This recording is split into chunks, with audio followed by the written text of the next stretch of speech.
All right. Without further ado, let's get started. Good morning, good afternoon, and good evening, depending on where in the globe you're tuning in from. Welcome to this ECOSOC Youth Forum side event entitled Building Youth Partnerships to Advance the SDGs and Build Back Better. This event today is brought to you by UNICEF, UN Volunteers, Generation Unlimited, and UNDP. My name is Vicky Aridi, Youth Engagement Specialist for Joint SDG Fund and Young People Action Team member for Generation Unlimited. And I will be just one of your facilitators for this session. Before we get started, it would be quite prudent to have a quick snippet of what this session is about. Now, we're talking about a sustainable future and achieving the SDGs. That brings to mind that we need all stakeholders, and more so young people. Why young people? Because they are the world's greatest assets. They are the leaders of today, not tomorrow. They understand today's challenges and have ambition, passion, and such drive to create relevant solutions. They therefore must not be left behind, and we must be treated as equitable partners when we're talking about developing partnerships to overcome the challenges that we face brought about by the COVID-19 pandemic, and because we have about 8 years left to achieve the SDGs. With that in mind today, we have an interactive, engaging, I hope you're ready to engage with the speakers.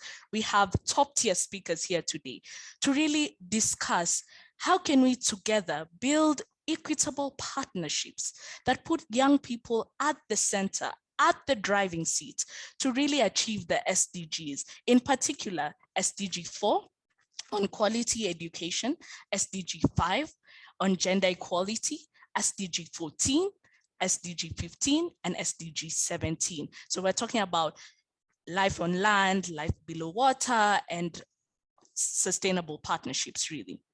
So a few housekeeping rules before we begin.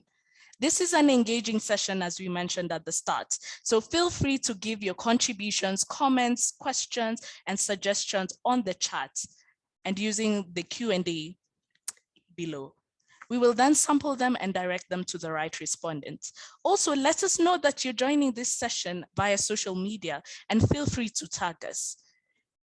Your mics, if you could keep them off so that you don't say anything inadvertently, would be appreciated. And as you noticed when you joined, the recording button was on. So we will assume that you have given us your consent to record this discussion. So now with that background in mind, with this exciting session ahead of us, I'll now hand over the floor to my very able co-facilitator, Zawad, to take it up from here. Over to you, Zawad. Thank you so much, Vicky, for your warm welcome to all of you. I welcome everyone to today's session. So today we have a very distinguished guest. So I convey my best wishes and best regards to all of you. This is me, Jawad, one of the JNU YPET member from Bangladesh. So I would like to introduce our honorable guest who will be presenting in today's session. So let me introduce one by one speaker. Firstly, we have Ms. Ananya Mekisaki from Lebanon, who is a national specialist UN volunteer. She is an outreach and inclusive education program assistant at UNICEF, Lebanon, and support UNICEF education team to enhance inclusive education program strategy, planning, implementation, and monitoring with the inclusive and specialized partners, ensuring that inclusion of children with disabilities is mainstreamed into centers, teachers, curriculum, and programming. Secondly, we have Ms. Taibat Hussain, who is our global JNU YPET member from Nigeria. She is working on the Bill and Melinda Gates funded PAWED project that aims to build silence and commitment to implementing women's economic empowerment in Nigeria. With her experience in a couple of fields, she co-founded Rising Child Foundation, an organization she started as a movement to redefine learning and create opportunities for the most underserved children and youth in Africa. Then we have Ms. Ana Isabel, who is a national UN volunteer working at UNICEF Guatemala as a Youth Innovation and ADAP associate in the innovation team. Her work contributes to design and implement activities to support empowering young people to safely engage and lead change in their communities. In her experience, she has been in charge of promoting U-Report and managing youth innovation solutions. We also have August Argan, who is Generation 17 leader from Turkey. In 2014, he founded the Social Climate Association, a non-governmental organization that spurs dialogue between young people on the global goals and mobilizes their active participation in civil society. He leads training on the climate crisis in both national and international communities and is a member of the executive committee of the National Youth Parliament. Next, we have Amal Ridini from Tunisia. Amal has worked with the World Scout community, the world's largest educational youth platform, and Global Shapers Tunis Hub, an initiative of the World Economic Forum. In addition, Amal leads several women's empowerment and informal education initiatives with a local scout group. Next, we have Kalia, our global JDU-YPET member from Mexico. She is a member of the WAGGS volunteer in India and in Mexico to work with girls and young females, mostly from orphanages or from rural communities. Then we have Mikey Zhang from China. He is a national specialist UN volunteer from China and specialized in engaging youth to achieve the SDGs through volunteerism, innovation, education, and entrepreneurship. Next, we have Robert Michael Wee, who is a national specialist volunteer with disabilities and a youth coordinator at UNDP Liberia. He established the Liberian Entrepreneurs Network, a venture aimed at promoting local and international networking and partnership for the empowerment of entrepreneurship in Liberia. We also have Igoranja Origin from Rwanda, who has founded O Genius Private Limited, a Rwandan software company that focuses on developing highly interactive educational content to ease teaching and learning STEM subjects. He's also a young leader of Forum for World Education. Last but not the least, we also have a special guest, Ms. Alia Nur Rokonso, with us, who is a special staff for millennial creativity and innovation at Ministry of Youth and Sport of the Republic of Indonesia. Ms. Alia is one of the most prominent young figures in Indonesia. She is notable for her attendance in galvanizing youth-led organizations in the country, especially during and following the COVID-19 crisis to help the continuation of SDGs, including the targets that are going to be highlighted in this year's Youth Forum. I would like to invite all the guests for your kind participation today, and to move and to continue our further discussion, I would like to handle the floor to Vicky again. Thank you so much, everyone. No, thank you so much, Zawad, for that powerful introduction of the speakers. As I mentioned, today we have quite the team to really delve into these key issues. So our first side discussion is on SDG 4, quality education. How can we build youth partnerships to advance this critical SDG? And who better to help us unpack that than two very able speakers? We'll have Iggy Raneza, who is the founder of O Genius Priority Limited, and Aya, who is a national specialist, UNV, at UNICEF Lebanon. So without further ado, let's get started. So I'd like to start with a question to Iggy Raneza, the founder of O Genius Priority Limited. Could you tell us, what is your organization about and how is it contributing to quality education? Over to you, Iggy Raneza. Thank you very much, Vicky. It's an honor and a pleasure to be here. Greetings to everyone. So as I mentioned, our organization, which is O Genius Priority, currently focuses on creating education-related content, majorly to ease teaching and learning of some of the complicated subjects, which are STEM. And we focus on creating highly interactive content, which are in the form of simulations for science laboratories, and again, to like high quality content for summary notes, video tutorials, thousands of question and answers that students can interact with while they're learning. So our work during the period of COVID actually was been one of the key or cornerstones to make sure that students don't struggle a lot in losing or continuing learning. So we've got the reach of around 28,000 students across the nation, as well as helped students to grow their academic performance to around 18.3% in average compared to how they used to perform before. So getting to your questions about how we help in advancing the quality education, there are so many things that we can take a look of. First of all, let's look at some of the infrastructures and resources that are available in the place. For instance, in Rwanda, according to the research that has been conducted, around 78.4% of secondary schools didn't have access to science laboratories, yet they're teaching science. And you can wonder if these students are ones who we are looking at in a way that they can implement what they've learned, how that could be possible without thinking of some of the alternatives. Again, we also have the issue, which it might be common to even other places of the world, like low number of well-qualified and well-trained teachers across the world, and also the issue of higher ratio of teachers and students in the classes. So these are some of pertaining issues that we find around that should also be addressed, or we could address while we create some of this content that students could use. And we should also look at the way that we had to focus on how students could have like a higher mastery of the content that they learned in order to make sure that they can perform well in their learning, and also look at some of the skills that students need, like critical thinking, problem solving, like digital literacy, as well as creative thinking. So through all those various ways, we through our platform, which is called Ogenius Panda, we've been able to address some of these issues, and we are still partnering with various people in order to ensure that we can reach the best, as well as supporting teachers, because majority of the work, teachers are the greatest contributors to ensure that the quality of education is accessed and is achieved. So that's what our company have been doing in the past, and we're still doing that. And thank you so much for the question, and I look forward to continue the discussion. Thank you so much, Igirianeza.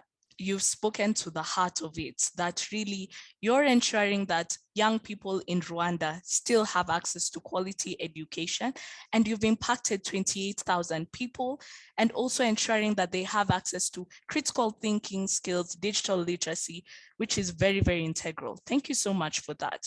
Now we'll shift gear and build up on that discussion, and I'd like to invite Aya. Aya, could you please just share with us how you are contributing to inclusive education projects in Lebanon? Over to you, Aya. Thank you so much, Vicky, for your question. Hello, everyone. It feels great being a part of this event. As an inclusive education program assistant, my role is to support the UNICEF education team to enhance the inclusive education program strategy, planning, implementation, and monitoring with the inclusive and specialized partners to ensure that the inclusion of children with disabilities is mainstreamed in the community, schools, partners, centers, at the families. UNICEF Lebanon has started the inclusion component in 2019. We trained staff, teachers to provide like differentiated education programs, and to do like a case identification at the class levels to the teachers. And we also supported the Ministry of Education in including public schools.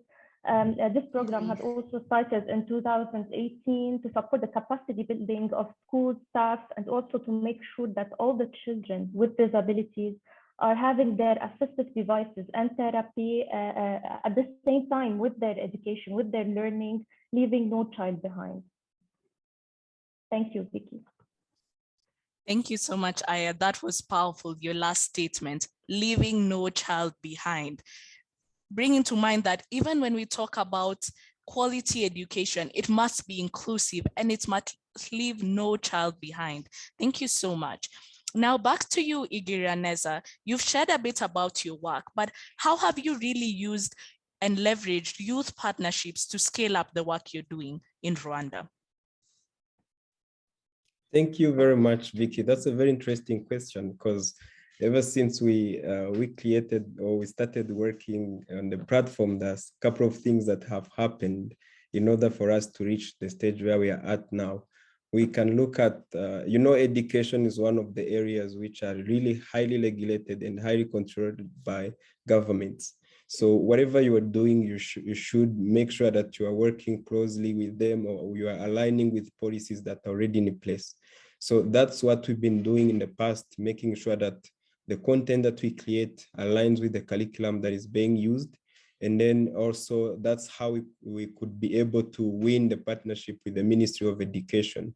So we've worked with the Ministry of Education since 2018. We ran the pilot project together with them.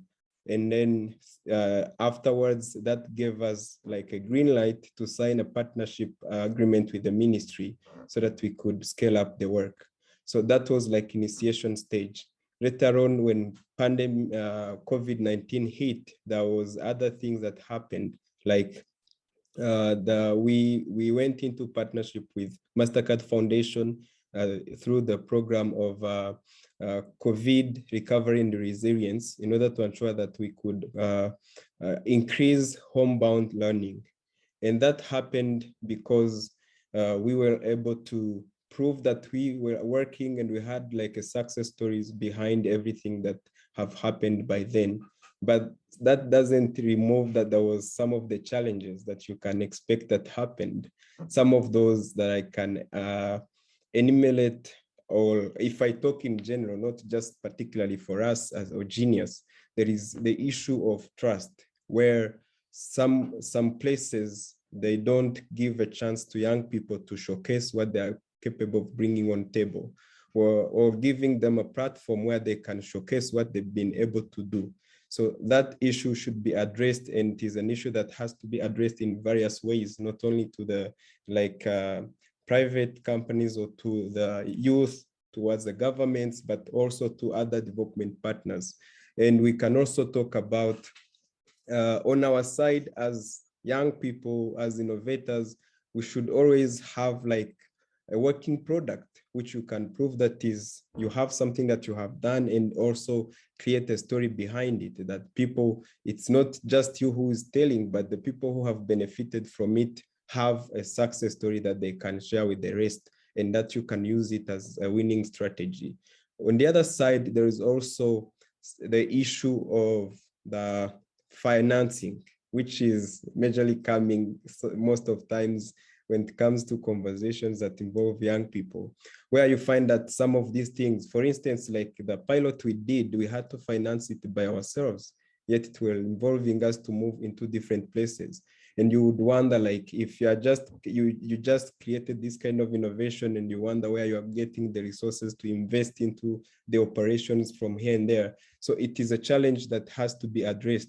And another thing was about some of the beneficiaries. You know, we are talking about education, and you find that the people who've been there in the area, like they spent 30 years, 20 years, where the technology was not like really something that they were aware of. And you are trying to convince them that they have to adopt this new way of teaching and learning. So you have to do like an extra work for them to, you know, get to the point where they believe like we are comfortable using these kinds of innovations in order to improve the way we've been doing education. However, with all those challenges, there are some of the suggestions that we can make in order to ensure that maybe the future can be lightly good, or not that complicated to other people who are coming into industry, or who are contributing in advancing the SDG number 4 or other areas of SDGs when it comes to the work of young people.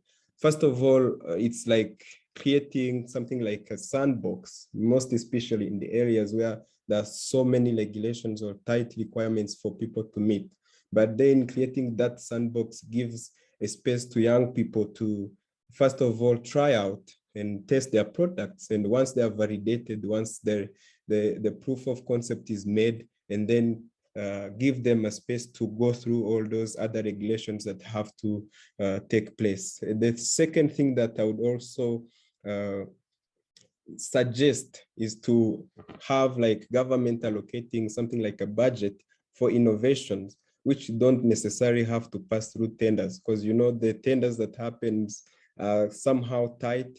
Or if I'm not again talking just to the governments, but we can also look at the development partners who finance some of the activities. So they should also think of somehow like have a way of building capacity to young people, and also include this kind of financial component of it, where you don't necessarily have to say like you are training people, but then after training, they will need to have resources to use while they are implementing what you train them to.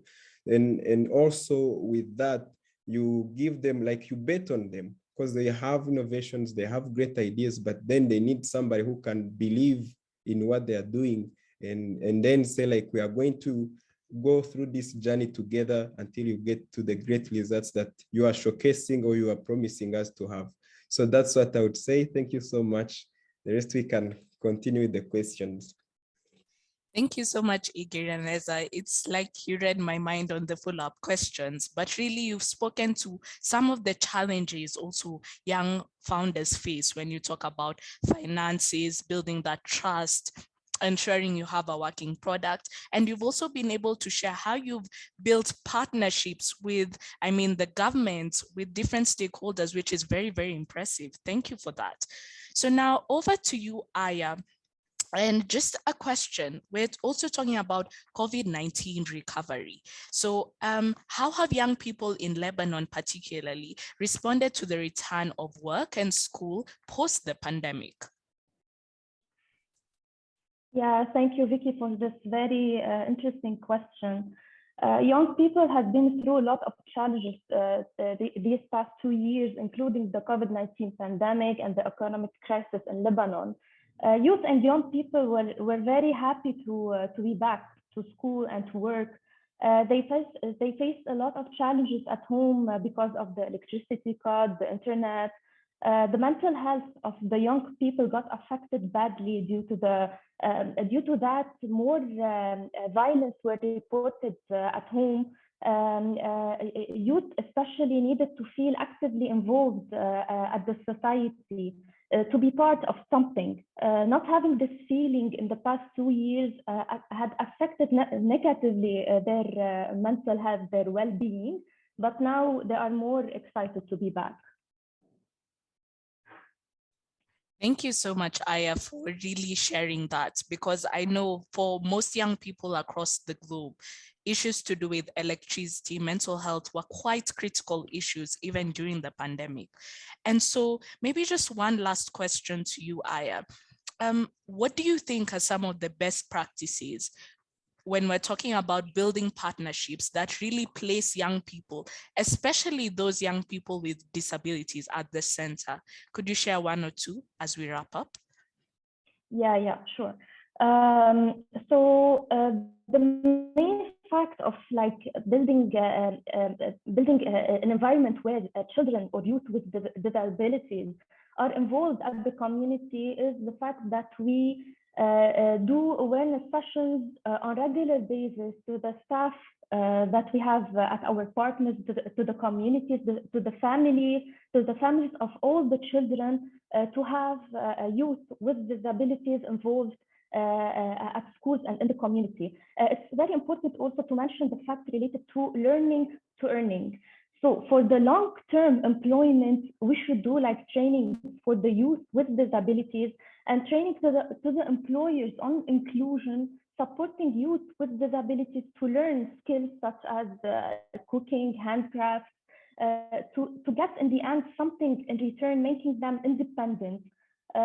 Following that, we offer like an integrated package of services addressing many different needs, like a holistic approach covering all the services needed by the youth with disabilities. This is also included for the awareness sessions in the community, to do like a whole engagement for the youth in disabilities in their business, to be part in an adequate environment. Thank you, Vicky. No, thank you so much, Aya. you have spoken to the heart of it, the need for awareness, the need to really do more capacity building sessions on inclusion so that when partnerships are being crafted, they can be inclusive. So you've heard it from our experts, Igiri, Neza, and Aya, who are both leading young people in their different fields and specifically on quality education. If you have any questions for them, please continue engaging in the chat because we have a Q&A session after this to really engage and delve deeper into some of the things they have touched on. So now we're shifting gear to SDG 5. And now on SDG 5, we're looking at how can we build youth partnerships to advance gender equality. And I can tell you it's a powerhouse here today to unpack this. So we have Taibat. Taibat is a gender specialist for the Bill and Melinda Gates funded Powered project and also is a global Gen U YPAD member. We have Anna Isabel, Youth Innovation and Adolescent Participation Associate at UNICEF Guatemala, and Miss Aliyah, Special Staff for Millennium Creativity and Innovation at the Ministry of Youth and Sports in the Republic of Indonesia. So without further ado, let's get started. I told you we have quite a lot to unpack today. So I'd start the discussion with Taibat. Taibat, from where you sit and your experience, how are young women and young men in Nigeria impacted differently by the pandemic? Thank you so much, Vicky. I often say something that in a world where gender disparity seems to be the norm, it is not surprising that we can find gender perspectives to virtually every challenge and situation we face as human beings. The impact of the COVID-19 pandemic on women in Nigeria is one that has worsened the social, economic, and cultural issues that already affect young women in the country. Before the pandemic, young women already face specific obstacles in accessing the same opportunities as men.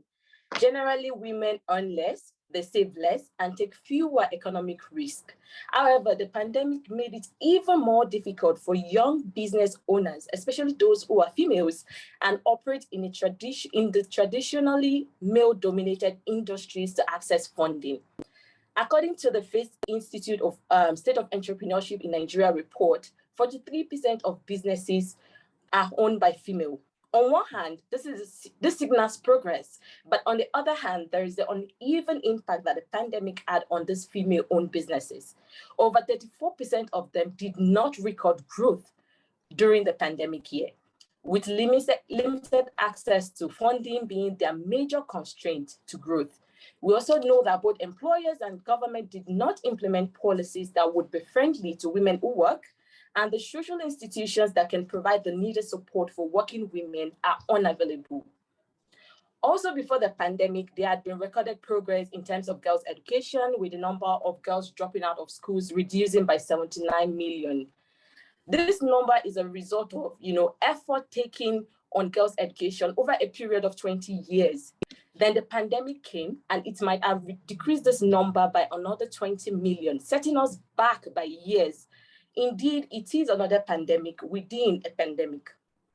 Yet, this was not just the only pandemic that women had to battle during the COVID-19. There was also the shadow pandemic of gender-based violence, more specifically intimate partner violence, sexual violence, child abuse, all of which rose dramatically as abusers and victims remain confined in the same space. There's this popular case of Alima Bulama, whose husband chopped her hand for disobeying him to attend a ceremony. It's so unfortunate, but Alima's story, unfortunately, is a common one that is repeated in several forms across several places in the country. Vicky, there are several instances to last us the entire length of this conversation. The facts speak for themselves. There is no question to whether women were differently affected by the pandemic. The conversation at this point that we should be talking about is how are we addressing these issues and preferring lasting solutions such that whatever destruction that we might face next does not disproportionately affect the lives of young women in Nigeria and globally.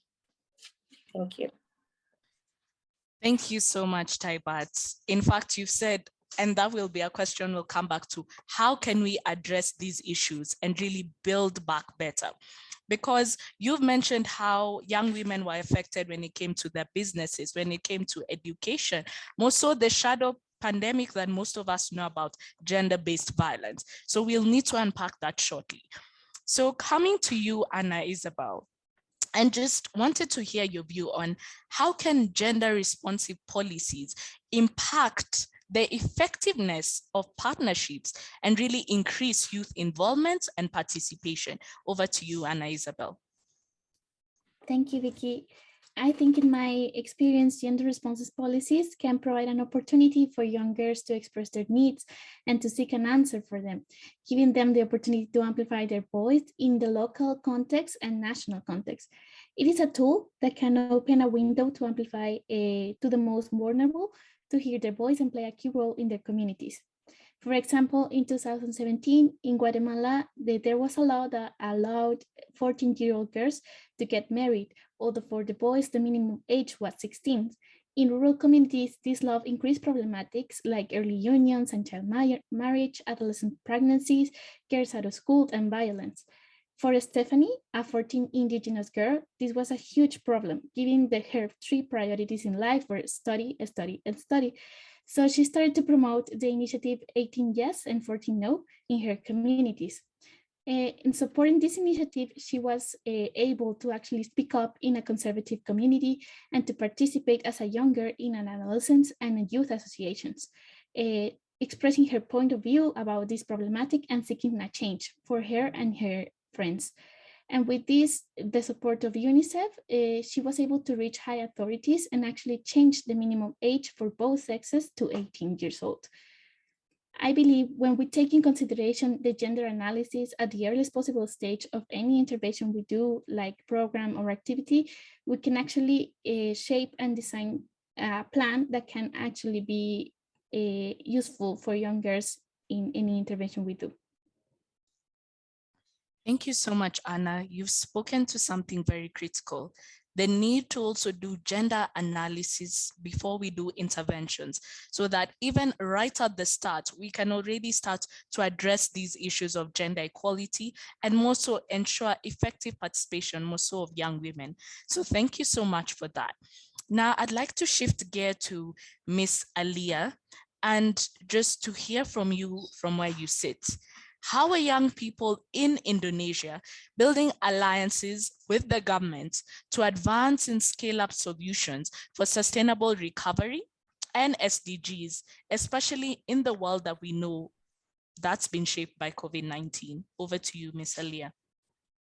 Thank you, Vicky.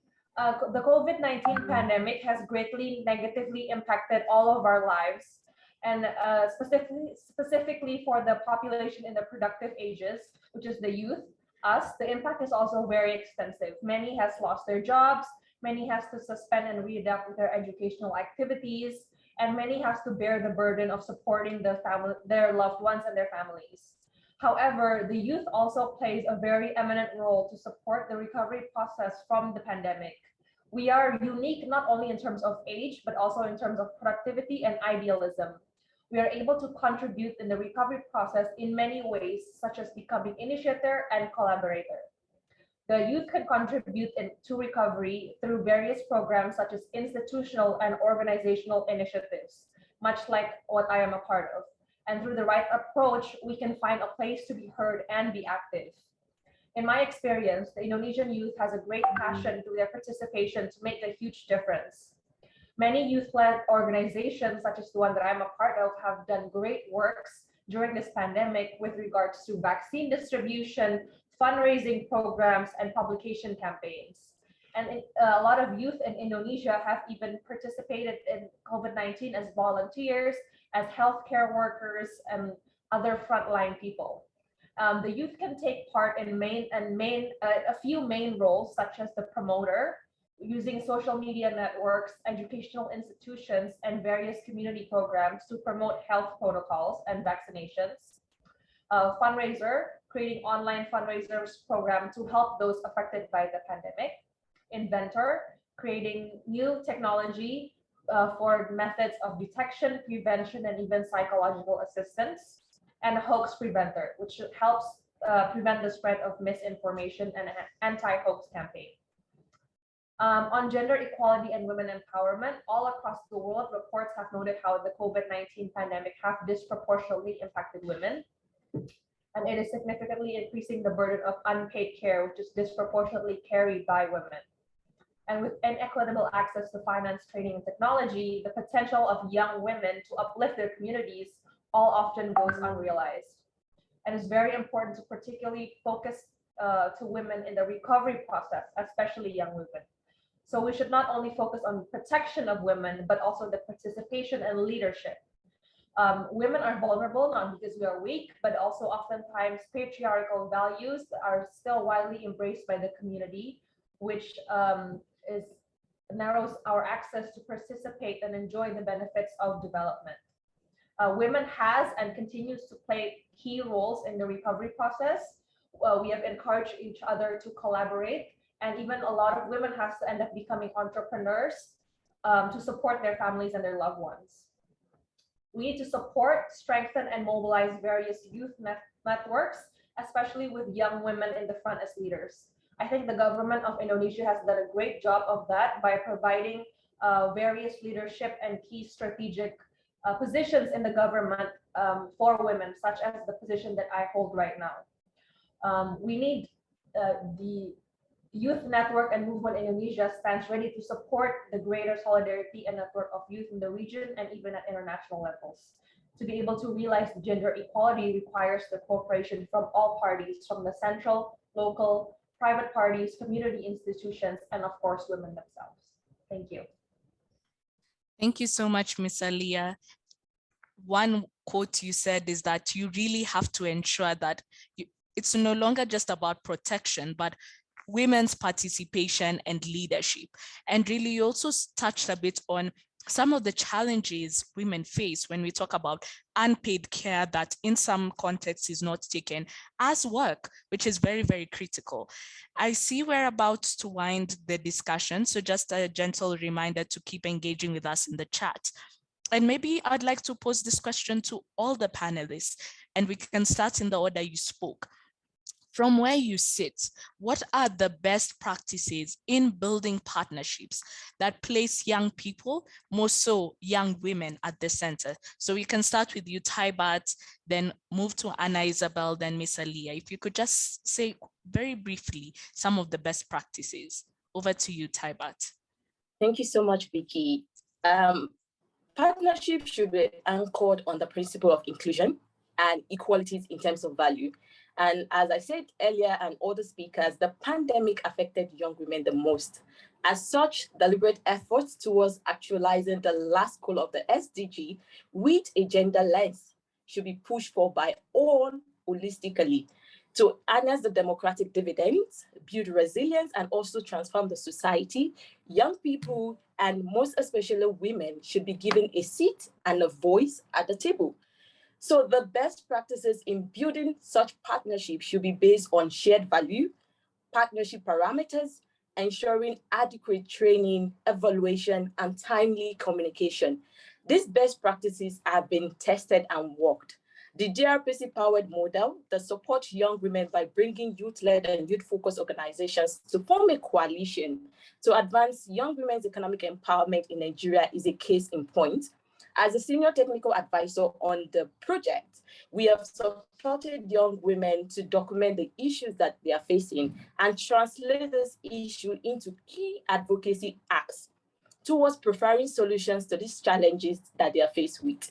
We are doing this by leaving no one behind. We are partnering with government, women's economic collectives, youth associations, individual women champions to push for evidence-based policies that will increase the salience of women's economic empowerment in Nigeria.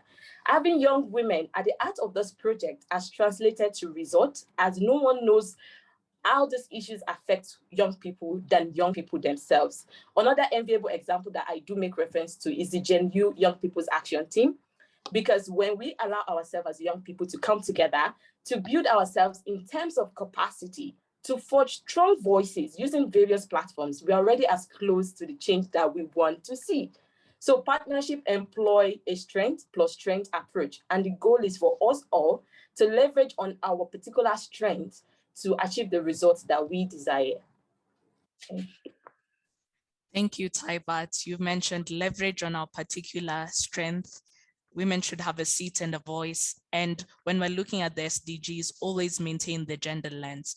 So maybe Anna, Isabel, if you could just share in one sentence, what's that one best practice you'd like to share with us when we're building partnerships that place young women at the center? Yes, for us, one of the best practice has been working with youth partnerships in vulnerable contexts.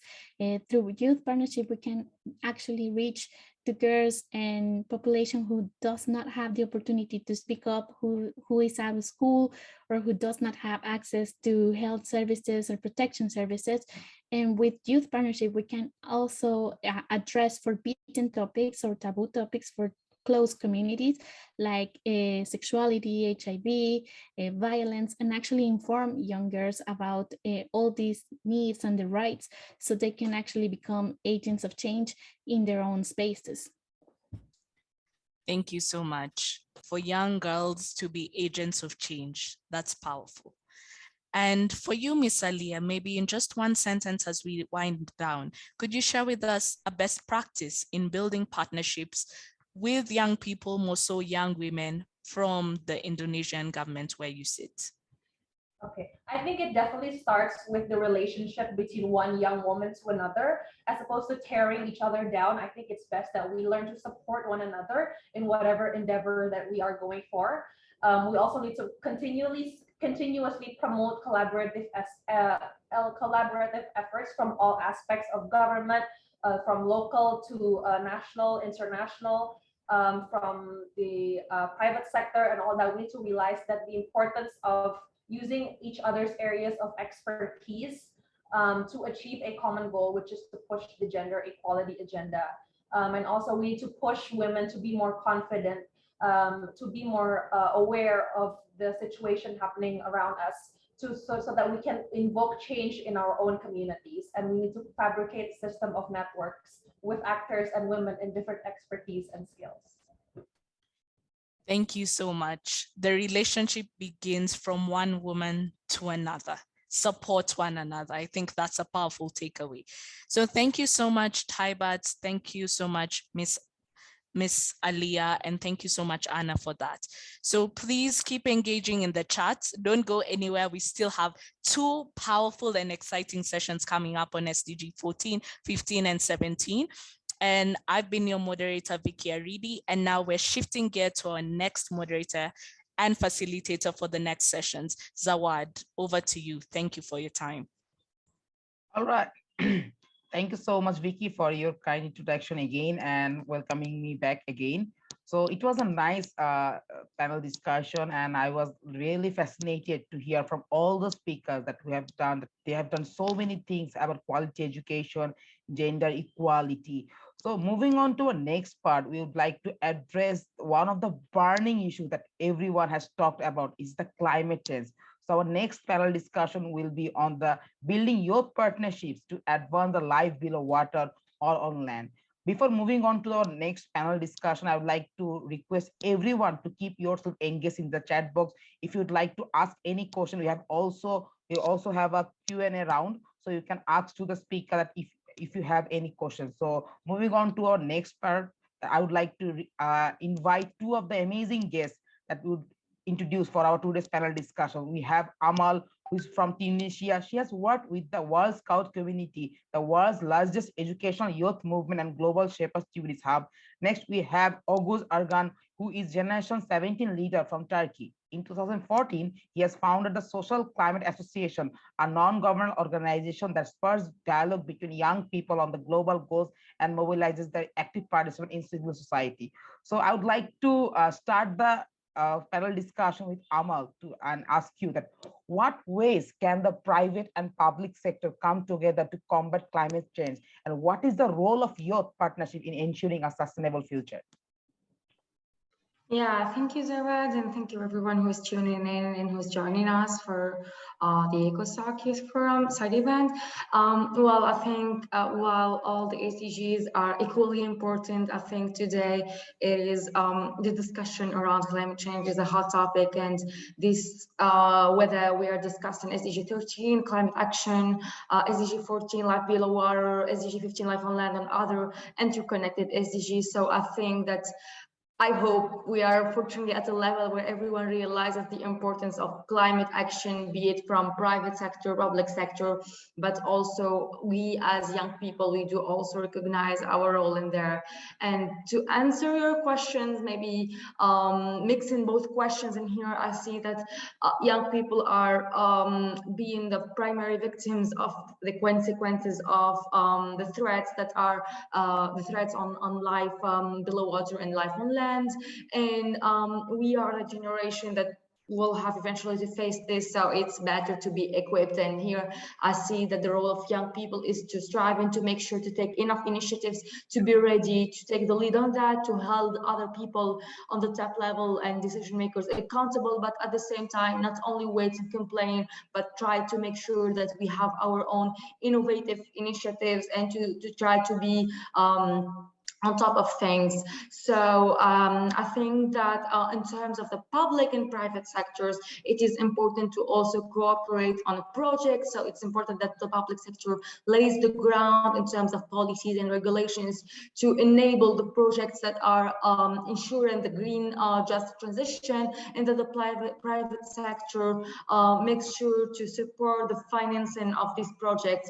So to bring all the three parties together, and as we quoted in GENU or in Generation Unlimited, it's important to have these PPYP models, so the public-private youth partnership, to make sure that we help and achieve the sustainable development goals in the targeted deadline, and notably the SDGs around the planet. All right, thank you so much. So putting on the highlight of your remarks, that I think youth should take some innovative initiatives, and you have talked about projects, policies that public sector as well as the government should come forward. So does our next speaker, who is also has experience in innovative projects. I would like to move on to the August and to ask him that in 2020, you played an active role in founding the Coastal Asian Climate Network. I would like to know from your experience how important and how effective it is to build such a type of community in every locality which is vulnerable due to climate change. Thanks a lot. In 2020, as Social Climate Association, we started the project Coastal Asian Climate Action. In this project, we are working with activists, NGOs, local governments, and the academia. And then at the end of this project, Coastal Asian Climate Network was established, which is a communication network for climate action. In this network, we have 35 local governments, more than 100 activists, 13 NGOs, and 17 activists. With our contributors, the areas we planned, the cover area is correct fishing, not pollution, not pollution the sea, protection of ecosystems around the sea, eliminating of existing pollutions, combating deforestation, combating through desertification, protection agricultural areas, and localization of climate action, life on land, life below water, and partnership for the global goals within the UN global goals. We are building a network with all kinds of sectors and parties, since building an inclusive community is very important for climate change action. Because climate change is a critical problem for everyone, and today we lack necessary actions. We need consecrate efficiency actions, and today, in order to fight against climate change and prevent it from turning into the disaster for the future generations, IPCC's last report says we don't have any time left to waste. If we want to stop climate change, we have to start to take, we should have started taking action years ago. Even today is late. So as I mentioned, an inclusive community is important because there are different parts to cover. We must learn and advance with the information that academics have.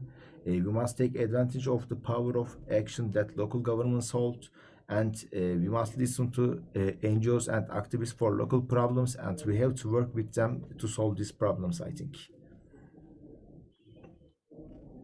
All right, thank you so much. I think inclusive community is very important because whenever we want to implement any kind of work or we want to implement any kinds of initiative, I think individual level, local level, and the national level support is very important. So thank you so much, August, for sharing your story. Now, moving on to Amal, I would like to know from you, that as a young climate change negotiator, what do you think?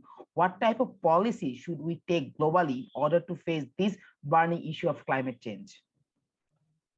Yeah, thank you, Zawad, for the question, and maybe to give some background on what does a young climate change negotiator mean. I am one of the selected Tunisian young climate change negotiators. This is an initiative that was launched by my country's Ministry of Environment and GIZA. The idea is to have young people go through a series of capacity building trainings and later join the official party delegation at the Conference of Parties, so COP, which is the United Nations Conference on climate change, maybe to put it in simple words.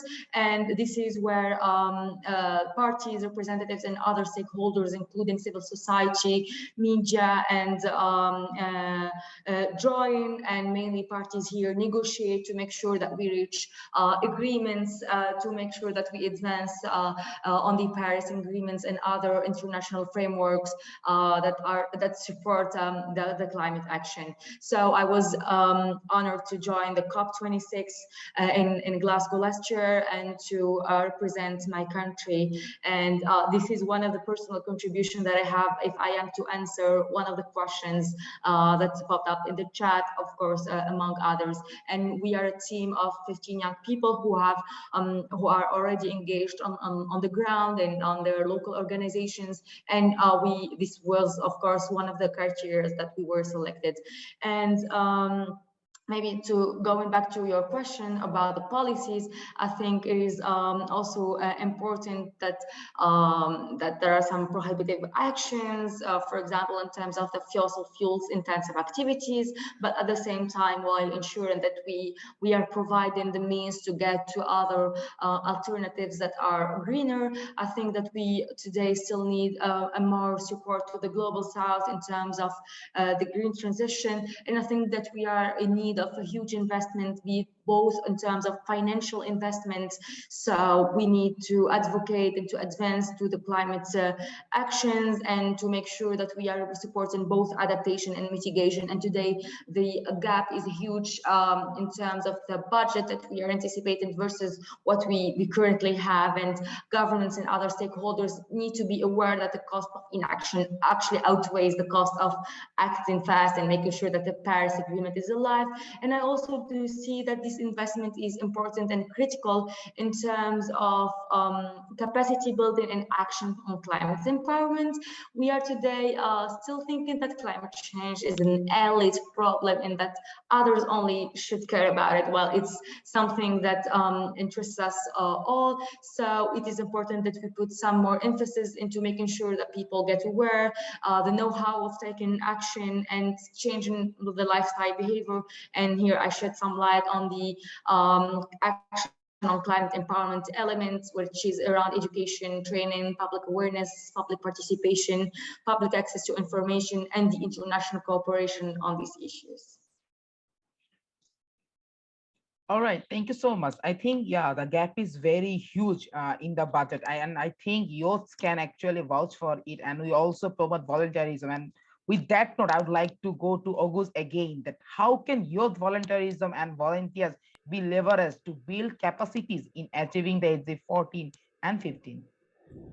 I think young people have their last chance because they know what the problem is, but knowing the problem is not enough to solve the problem. And if they can't solve this problem, our planet is going to face a big catastrophe, or even there won't be a planet at all. So they must take action immediately. Research has made it clear that we need to transform systems to meet the challenges of climate change. If we can transform our systems and meet the challenges, the consequences will be particularly important for youth, because they are the one of who will have to live with and manage future risks associated with the climate change. In order to make them take more part in activism and volunteerism, we need to make sure that they realize the urgency of this situation. Also, we must show them that if they can change small things lead to bigger achievements. In Turkey, as Habitat Association, we are publishing a Prosperity of Youth report every year since 2017. In this report, we can see that young people don't like to be a part of traditional structural models. So if we can change the structural models we have today, we can leverage young volunteerism. When it comes to the 14th and 15th goals, there is no specific answer that because the important things to see the big picture and come up with a complete solution. All 17 global goals are connected to each other like a chain, I think. All right, thank you so much. So we have actually had a very good discussion from you, and we have learned a lot from you, since you know that maybe we are the first generation who have already witnessed the worst consequence of climate change, and maybe the last generation who can do something about it. With that, I would like to conclude this panel discussion. Thank you so much, Amal and August, for giving your valuable time with us and sharing some keynotes with all of us. With that thought, moving forward, would like to invite our next panel speakers. As we have already discussed SDG4, SDG5, and SDG13, every speaker has talked about the partnership of individual level, state level, national level. And that's what brings our next panel discussion, that is discussion of building youth partnership for sustainable development. And for this, we have invited three keynote speakers with us. First one is the Kalia, who is our global JNU YPET member from Mexico. Next, we have Mikey Zhang, who is a national specialist UN volunteer from China. He specializes in engaging youth to achieve the SDGs through volunteerism, innovation, education, and entrepreneurship. Last but not the least, we have Lovett Michael Wee, who is a national specialist volunteer with disabilities and a youth coordinator at UNDP Liberia. Welcome to all the panelists in our discussion. And to start our session, I would like to ask with Kalia that what are the most relevant factors when building a successful partnership? And what do you think? Is it easier or harder to make the most marginalized young people change makers? Thank you very much, Zawad. I hope you are all hearing me well over there. I do have already some experience with building local partnerships between NGOs and helping them building networks to achieve bigger results, in contrast to what they can do when they work by themselves. I can actually tell that here in Mexico, you can see how young people are convinced that they don't have to achieve what they want by themselves, but that building a good network that supports them is actually something that they will need and that will help them to bring their projects to life. So when building a partnership, I think it's important we all consider that we have to make sure we have who we need in this partnership. Sometimes it may be needed to include, for example, the government, and sometimes it may be needed to advance more in the idea before including them. It depends on what stage of the idea we are at. We should choose also, if we want to build partnerships, just between people or just between parts that are on our same sector, or who and why are we including as others. Everyone should understand what they gain from this partnership and how everyone is contributing to the main objectives. This could be education, this could be gender equality, etc., etc. And making sure that everyone is part of this decision-making process while building the partnership is key, so that everyone agrees on the parts that they are making and on how their participation is going to take place. We've talked a little bit about this, but the financial support is also something that is very, very relevant and that has to be very clear. So it's always good to make sure we understand what resources we have, as talking human resources, financial resources, etc. But also as a partnership, how many resources we still need to make so that we make our project come to life. I actually think that the other speakers have had some amazing experiences and some amazing sharing that they have done. And I do agree with them. I think making sure that the young people are part of these decision-making processes and that they know that they are also change makers have to do with them having the life skills that they need.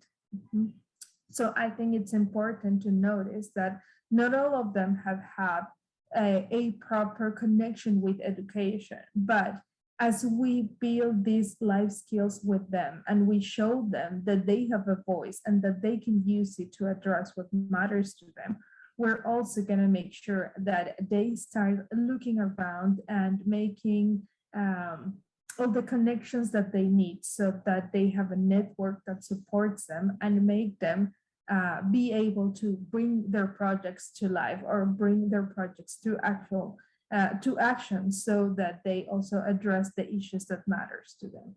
Thank you very much, Sawa. All right, thank you so much, Kalia, for your powerful messages. And with your note, I would like to say, yes, youths matter, their voices matter.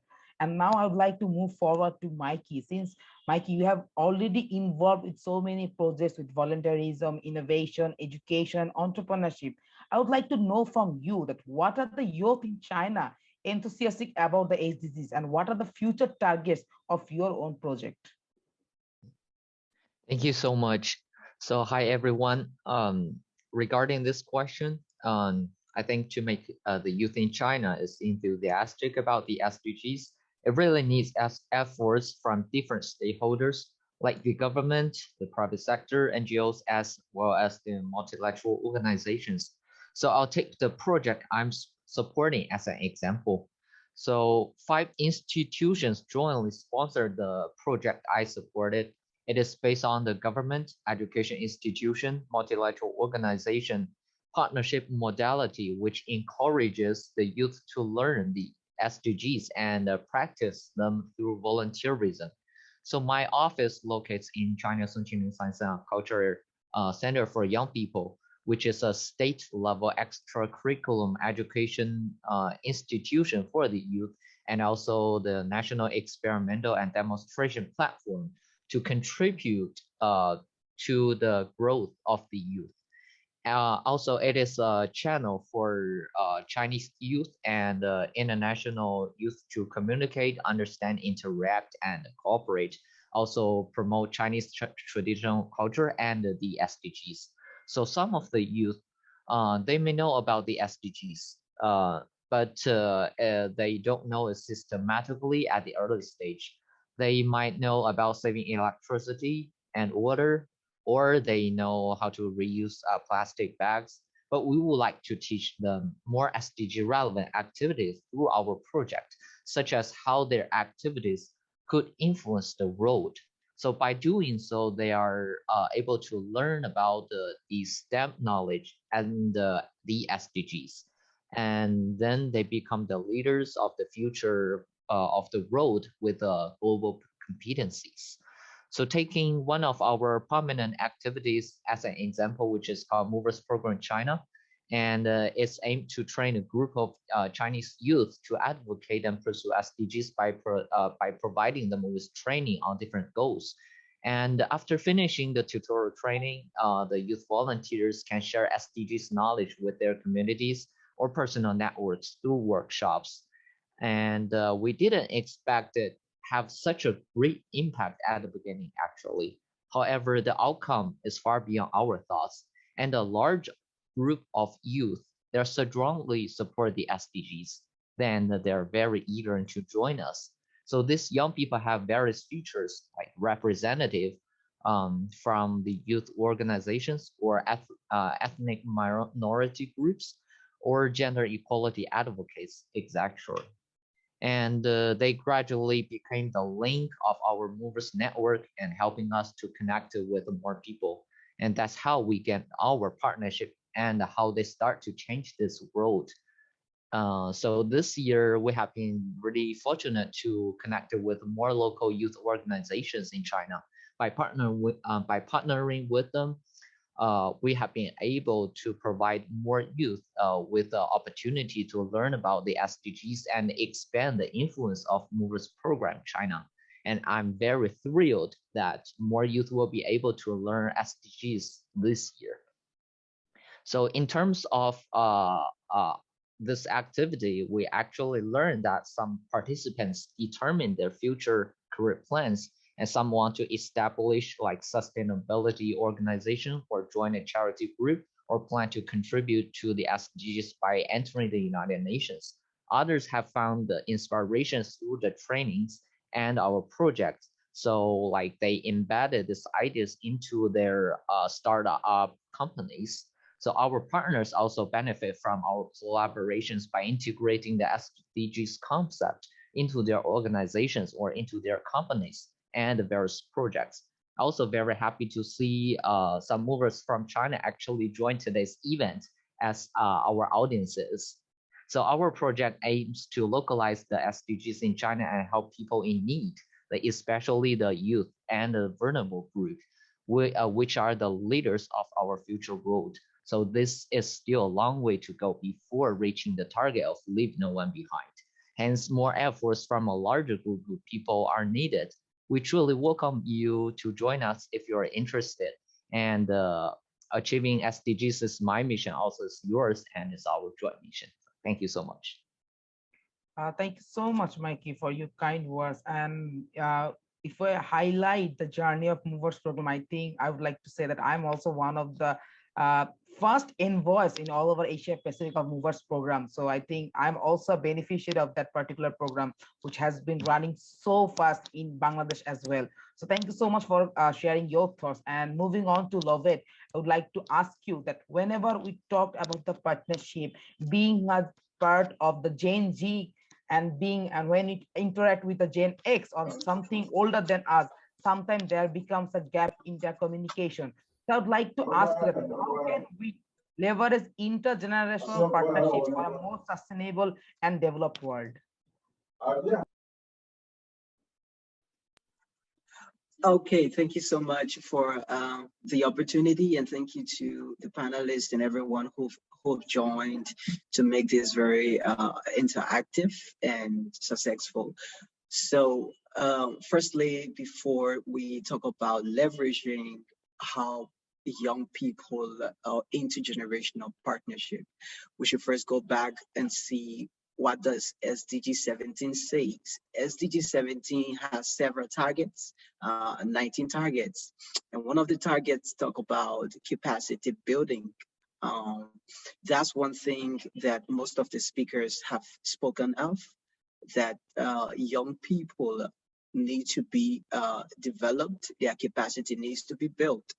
And secondly, we should encourage public and private partnership.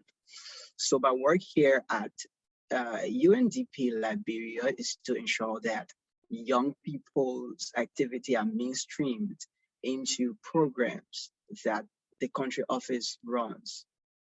So some of the things we try to do is to gather young people who are entrepreneurs in Liberia and make them into a group, an institution that through which they can partner and leverage on each other's skills. We call it a Liberia Entrepreneurs Network. Currently, we have over 150 entrepreneurs who gather together, who are on a particular platform, and then they share experiences. They coexist and share contracts. We have currently people trying to ensure that maybe you want to do this, and this person right next door to you can do it. And then you guys can partner to ensure that this works. So then leveraging these opportunities and building capacities of these people to ensure that they are able to deliver is very crucial. And then nextly, what we need to also take a look at is the expertise that people from different generations come with on the table. So older folks or people who've been around in the field have the experience and the expertise, and young people have the energy, the creativity, and the innovation to run with those ideas. So connecting and combining these two forces pushes the development, the SDGs, to its wonderful state, because we have the idea, the youth may have the idea, but they don't have the experience. And if the experience is given to them by these older folks, it gives them a direction of where to go. And the expertise from the older folks also gives them a direction, but then they add new flares to it, using their innovative skills and making it to fit in contemporary times. So these things are very key in ensuring that SDGs are achieved. We have few more years to 2030, and that's why we need to act very fast. Now is the time to act, to ensure that young people are brought on board, because they make up a huge percentage of the world's population. And if these people are brought together along with older folks, the partnership is strong. SDGs will be achieved. Thank you. Well, thank you so much, Bobet, for sharing your powerful message to all of us. And moving to our last question. Before that, I would like to address to all the speakers and all the guests and participants who are present today. We'll move to the Q&A round soon. So if you have any question, you can just directly ask in the chat box. Just write the name of the speaker whom you want to address, and then write the question. So moving on to a last part of the session, I would like to ask to three of you, and I would request everyone to answer one by one, then that a round of question to all of us, that sometimes when we start volunteering at an early stage, we don't have that much connection with people, NGOs, or local government at that time. Even sometimes we can't make people understand about our initiatives and can't even pitch our ideas properly. So I'd like to know from your life experience what you think was the best way to build partnership in order to carry forward the social initiatives for sustainable development, and what will be your key suggestion or key messages for the young generation who has the power and courage to be a change maker. I would like to go to the Kalia first, and then Mikey, and then Robert. Thank you so much. Thank you so much. Thank you very much. I do think that it is important, as I've mentioned a little bit about, to know that if you are a young person in this research for change and in this travel to understand more how you can be a change maker, it is important that you build a network that helps you put your ideas into an actual project.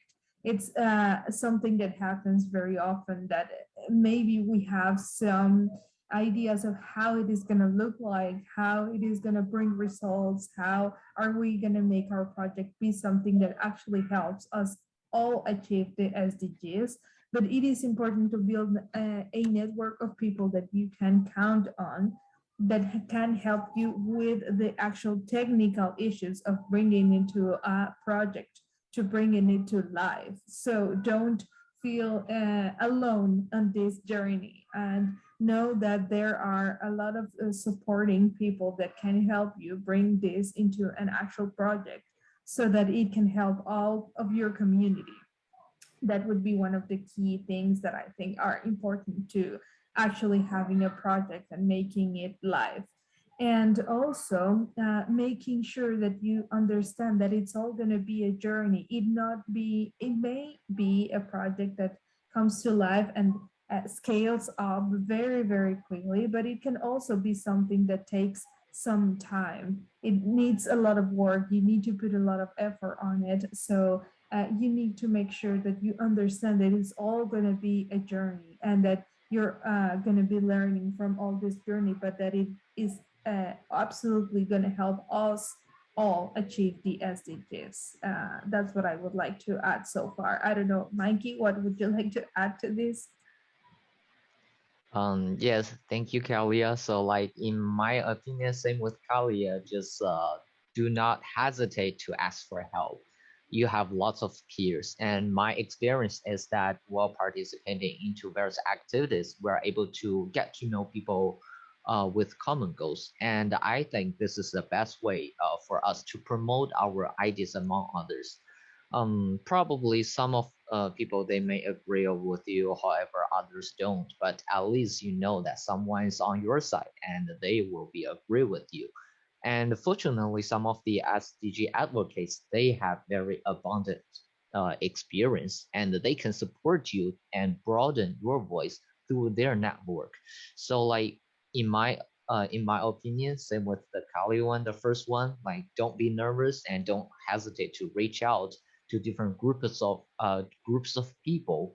And some people, they agree with you, that's really great, and just keep trying, hearing their voice and make sure their voice are being heard by you. And mutual understanding is crucial for all of us. And getting started, it is very painful, but just keep trying. And enormous potential chances that are waiting for you in the front when you overcome it. Thank you. Thank you so much, Mikey. I would like to hear from Lovett as well. Okay, so I always told people that what happens in the world right now affects young people the most. The reason is they stand to be the future. The future still looks to them. So if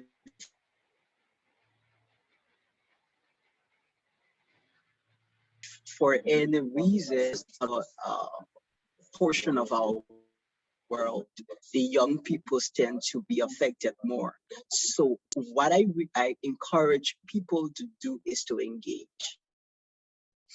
We need to engage. Young people need to engage. The best way to make things work is to engage. Once you are, you have the capability. Once you try to develop yourself, and then you try to engage people, like my colleague said, you have people who will buy into your vision. And the issue of discrimination against young people based upon what they can or cannot do is culture, is rooted in some cultures. So issues of such need to be taken with deeper care, know how to engage, know how to go about and go around so as to ensure that people buy into your ideas. Regardless of how many persons reject your idea, there still will be someone or some group who's going to buy into your idea. So to conclude, just engage and let everyone ensure that SDGs is achieved by 2030. Thank you. All right, thank you so much. And I would like to give my heartiest thanks to all the panelists and all the speakers who have been here for a quite long time. And since we've already covered 10 minutes already, so I would like to request Vicky to take the floor, and if she has something asked to the panelists. And I have seen some of the questions coming up in the chat, and I would like to hear from all of you, how have you enjoyed the session? If you ask me personally, I have learned a lot, because whenever we started the discussion with AZZ4, we got to know about quality education and different initiative. Then we get to know about gender equality, women empowerment, and then slowly we move on to climate action. And last but not the least, we ended up the panel discussion with how youth can partner with the local government and NGOs, and how being a youth, you can take so much initiative to a next level and to a further contribution. Thank you so much, everyone. Over to you, Vicky. Thank you so much, Zawad, for that wonderful moderation. And it was indeed insightful to hear from our experts, SDG 14, SDG 15, and SDG 17. I see we have a few minutes towards the end of the session. So I would like to advise, maybe in the interest of time, if we could just have our panelists just wrap up the discussion by sharing in one sentence. And in the interest of time, if it could be just one sentence, what is your one message that you would like participants to take away? So we'll start with Igira, Neza, and Aya. In just one sentence, could you share what is your one message to participants?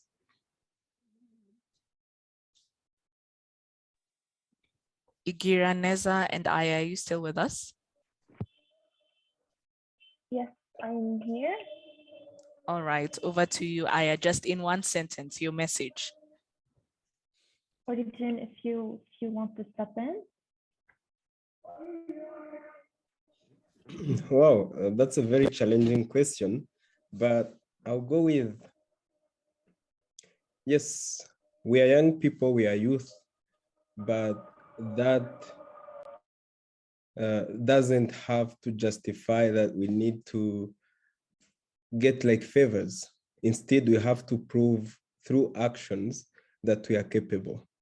And then the actions, our actions will speak louder than anything else. And that's how even the partnerships that we are seeking will be able to, will be achieved. Thank you. Thank you, Igiraneza. Aya, would you like to go ahead? One sentence. Yeah, from my point of view, to make like the youth voice more powerful is to engage them during our programs from the beginning, like from the assessment until the monitoring and evaluation, to be engaged with us during all the levels of our intervention at the community. Thank you. Thank you, Aya, and thank you, Iker and Neza, for those powerful last messages. Now to the panel on SDG 5, again, in one sentence, if you can share, how do we ensure now young boys are not left in the discussion of SDG 5 and in the efforts towards achieving gender equality? We'll start with you, Taibat. Taibat, are you here with us? Yes, thank you so much. I think the first thing I always say is that the fight for gender equality is the fight for all. And it's not just about the women, it's about all of us. And we also need, when we're saying young women, we're also saying he for she champions. And together, that's what we're saying. Let's do this together, not just one-sided. Yeah, thank you. Thank you so much, Taibat. Over to you, Anna. How can we ensure young boys are not left behind in this discussion for gender equality? I think boys can also participate as change leaders. In aborting the SDG 5, it doesn't mean to leave behind boys to speak about girls. So I think we can introduce them to the conversation and actually also use their advantage as in some context as a role leader to actually positionate this topic. Thank you so much, Anna. And indeed, young men and boys should not be left behind. And to you, Ms. Aliyah, my question is, in one sentence, having a seat at the table and a voice is not enough. How can we ensure that more so young people take actions towards the issues that they care about? Just in one sentence. Wait, sorry, can you repeat the last part? Let me repeat the question. Having a seat at the table and a voice is not enough. How can we get the youth to take action towards the issues they care about? Yes, I think by participating in various community programs and organizational activities in campuses, in colleges, universities, schools, and even in political parties, such as myself, I'm involved in the youth organizations in political parties. I think that's for a very good forum, a very good opportunity, and a very good and empowering space for both young men and young women to be able to learn, to be able to grow, to be able to teach each other, and actually have a voice, be heard, and be active in their own communities. Thank you. Thank you so much. Be heard and take action. So the last question before I hand over to Zawad would be to Amal and Oguz. And your question is really, what are you doing, just in one sentence, as individuals to help combat climate change? Okay, I'll jump in first, and being cautious of time, happy to also please feel free to reach out on LinkedIn to answer this.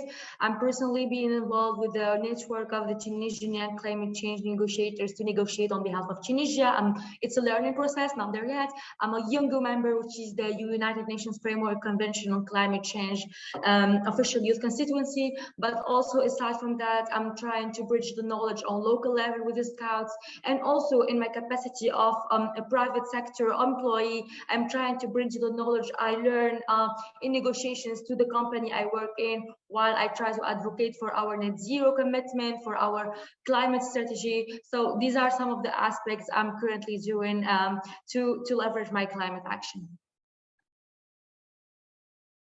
Thank you so much, Amal.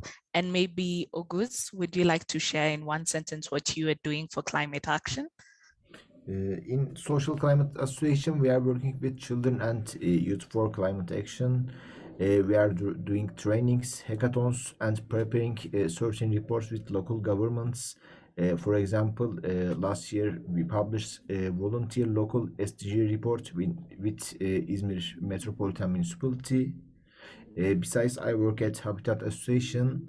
In Habitat Association, we are working with children to be a part of climate change, I think. Thank you so much, Oguz and Amal, for just sharing very top line on what you're doing on climate change. I see time is not with us, but there has been a link dropped in the chat.